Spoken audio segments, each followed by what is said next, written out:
Muy buenas noches a todos. El día de hoy se continuará con la resolución de las prácticas en VHDL. Ahora nos toca resolver un problema de distribución estructural y secuencias en FPGA, para lo cual vamos a desarrollar la siguiente tabla, que es el problema 1. El circuito secuencial tiene una entrada X, una señal de reloj CLK y dos salidas S y V. Escribo un código en VHDL que implemente la tabla de estados presentada en tabla 1 e indique el objetivo de esta máquina de estados. Presenta una tabla en donde vamos a tener una señal de entrada de un solo bit, que es X. Dependiendo a el valor asignado para X, se va a cambiar de estado. Por ejemplo, si iniciamos la señal X con 0 y el siguiente estado es 1, entonces va a pasar a S2. Luego, en S2, si la entrada sigue siendo 0, entonces se pasa a S4. Luego, ahora en el estado de S4, si la entrada viene a ser 1, por ejemplo, entonces se pasa al estado 6. Y en el estado 6, dependiendo de la entrada del valor de X, se asigna una salida. Lo mismo sucede para los anteriores casos, ¿no? Ahora se presentará, a modo de resumen, un diagrama de estados que simplificará lo que nos muestra esta tabla.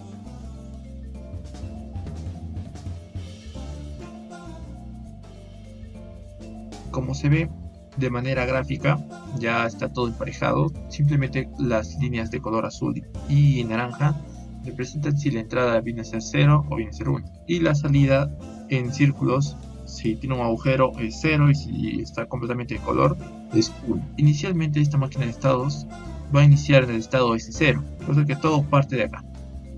Cuando X va a tender a ser 0, entonces se va a pasar al estado S1. Y en el proceso, la salida para S va a ser 1 y para V va a ser 0. Si S0 tiene una entrada de X valor 1, entonces la salida va a ser 0, S para valor S0 y para cuadradito y para V va a ser cuadradito con punto, que es 0.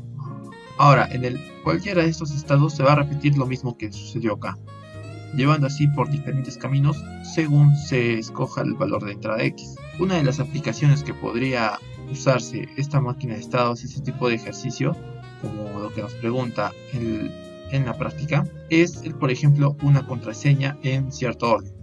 Nosotros, si ingresamos una contraseña en un orden que nos pide, entonces vamos a obtener un 1, puede ser una puerta abierta o un switch activado, ¿no? Si en el proceso nosotros nos equivocamos, regresamos al estado inicial de alguna manera y volvemos a intentar.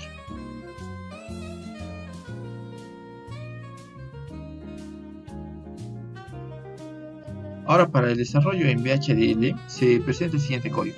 Igual como en el video anterior, se dejará en la descripción un enlace adjunto del código en GitHub.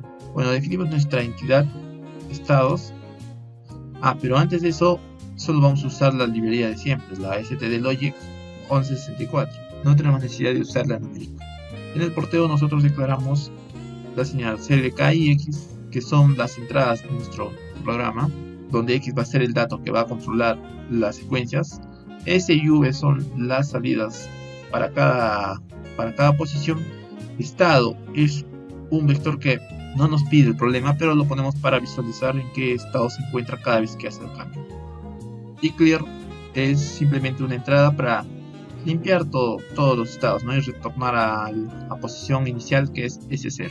Iniciamos la arquitectura behavioral y definimos primero la máquina de estados. En esta línea definimos el tipo, nombramos estados, va a tener los siguientes valores, que es S0, S1, S2, S4 y S5.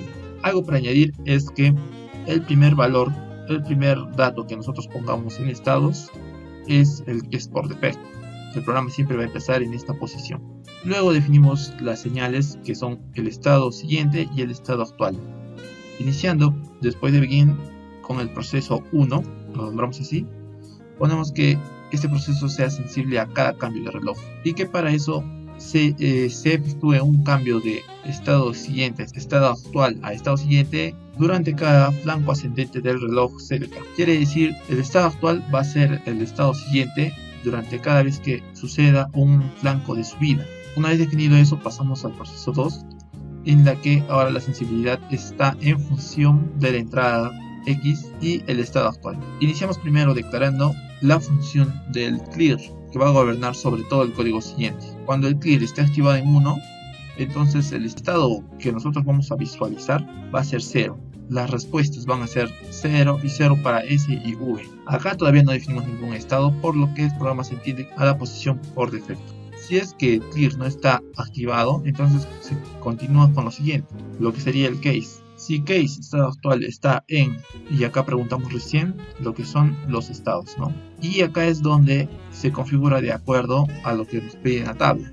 Un detalle para explicar es que todo el código se está haciendo en forma lineal para visualizar únicamente los cambios que tiene cada estado con el otro. Como las funcionalidades casi se repiten para todo, solamente cambia el valor de la respuesta, es por eso que se hace de esta manera en forma lineal. Para el estado S0 mostramos que el estado va a imprimir el valor 000 y lo mismo para todos. Luego pregunta si x es igual a 0, si la entrada en x es 0, entonces el estado siguiente va a ser S1. Eso corresponde a lo que nos dice la tabla. Si estamos en S0 y la entrada es 0, entonces pasamos a S1. Si es 1, entonces vamos a S2. Si es 1, entonces vamos a S2. Con este else sobreentendemos que si no es 0, va a ser 1. De esta manera se define para cada uno de los estados y a su vez dentro de cada if se asigna un valor de salida para S y para V. Repetimos todo el proceso y completamos toda la tabla. Finalizamos el caso, finalizamos la sentencia case y el if y el proceso 2. Y ya estaría listo para probar. Lo que quedaría ahora es el desarrollo del test bench.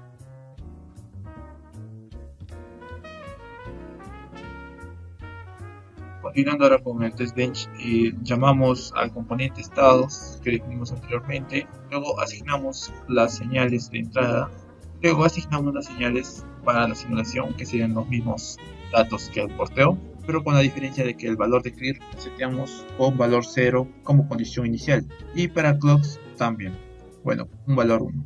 Esto es debido a que la señal clocks para producir la señal de reloj va a ser negada cada 5 nanosegundos. Ahora continuamos con el design under test, porteamos el componente, recordemos que al lado izquierdo son los puertos del componente y al lado derecho las señales, hacemos de esa manera para todos, luego definimos el reloj que es la señal clocks y lo vamos a negar cada 5 nanosegundos. Luego empezamos con el process, el begin y definimos las entradas para X1. Recordemos que solamente X1 va a controlar todo el programa. Iniciamos primero cuando X1 vale 1, luego de 10 segundos lo cambiamos a 0, luego a los 20 vale 1 y luego 1. Pues con esta configuración nosotros primeramente iremos a S2, luego con entrada 0 iremos a S4, luego con entrada 1 iremos a S6 y nuevamente con entradas 1 a S0. Pero en esta última obtenemos un 1 lógico en salida B. Luego, además de esto, también asignamos que para clears va a tener un valor de 0 y un valor de 1 a los 200 nanosegundos. Simulamos el siguiente programa.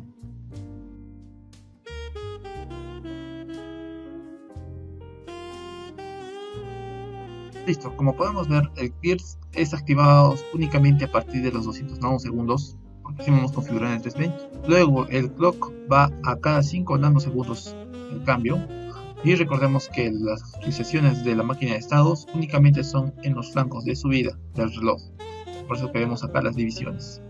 Después la entrada X1, tal como lo hemos definido, va a comportarse primero con un valor de entrada 1, 0, 1 y 1. 1, 0, 1 y 1. Y vemos las salidas de S y de V que van a ser 0, 0, 0 y se mantienen hasta recién en el estado 6, que corresponde un 1 para V y un 0 para S. Vamos a comprobar. Como vemos, en el estado S6 tenemos la salida S0 y V1. Luego, para una entrada igual a 1, nosotros pasamos al S0 y tenemos la respuesta 0, 0. Ahora vamos a comprobar la funcionalidad del programa. Para iniciar, vamos a comenzar en el estado S0 con una entrada de x igual a 1, lo que nos llevaría al estado 2, que es esto, 2. Ahora con una entrada de x igual a 0, acá con un x igual a 0 nos manda a la posición S4. En S4 con un valor de entrada igual a S1, acá con un valor de entrada igual a S1 nos debería mandar a la posición S6. Ya. Ahora, en la posición de la máquina de estados S6 o un valor de entrada S1, X1, perdón, nos dirigimos a S0. Y cuando nos dirigimos a S0, la salida en el programa debe ser 0 y 1, cosa que es lo que tenemos acá, 0 y 1. Como vemos, recién en la última fila tenemos una salida 1, en lo que sería en la salida V. Luego continuemos. Una vez que nos dirigimos a la posición 0 y la entrada de X es igual a 1, entonces nos dirigimos nuevamente a S2 y en ese momento la salida es 0, 0, 0, 0. En la posición 2 tenemos entrada 1, vamos a S4 y en la salida S4 la salida debe ser 1 para S y 0 para V, 1 para S y 0 para V. Ahora en la posición 4 con entrada 1 dirigimos a S6, o sea, el siguiente cambio va a ser 6 y la salida va a ser 0, 0, 0, 0. Y acá tenemos entrada 1, va a ser 0, va a ser hacia la dirección S0, pero la salida en ese instante es 0 y 1. Y como vemos se activa acá. Así se repite únicamente para una entrada de X1, le hemos dejado prendido todo el rato y cuando llega el momento de activar el FIR, automáticamente todo se desactiva, incluido las salidas S y V y la máquina de estados, que se permanece en la posición 0, como lo establecimos al inicio, en la programación de la máquina de estados. Y bien, eso sería todo para este ejercicio. En el siguiente video se desarrollará la segunda parte de la guía de prácticas. Buenas noches.